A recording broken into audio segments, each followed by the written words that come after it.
Good morning everyone. My name is Vaibhavi Jaiswal and I am going to here present cell division. As we know that cell division is divided into two parts, interphase and mitotic phase. In interphase there are three subphases that are G1, S phase and G2 phase. In G1 phase the cell is metabolically active but it does not divide, and during S phase the DNA of the cell get doubled, and during G2 phase the cell also doesn't divide but protein is synthesized in it. Now if we move to mitotic phase, it also comprises of four phases, that is prophase, metaphase, anaphase and telophase. I am going to here show you how it all works. Now what happens in prophase is, first that as you can see there are chromatin fibers. It get condensed and form chromosomes. After that the nuclear membrane get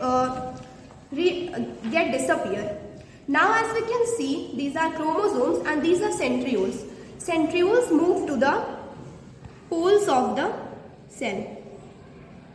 And the spindle fibers, now this was prophase. Now if we move to metaphase, the spindle fibers of the centriole get attached to the kinetochores of the chromosomes like this, and they make it first align at the equator of the cell. Now if we move to anaphase, then these spindle fibers detaches the chromosomes from each other.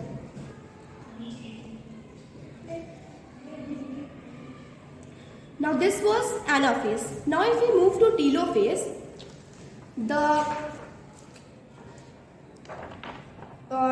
chromatin fibers as well as the nuclear membrane reappears.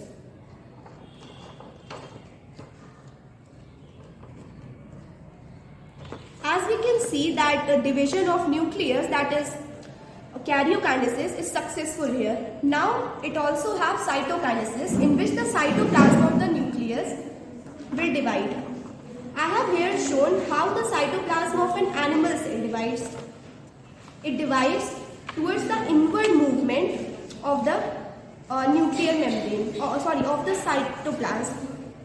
Now in plant cell, the cytoplasm is divided by outward movement of the plasma membrane, and after that the cell wall of it forms. So that was all about my project. Thank you.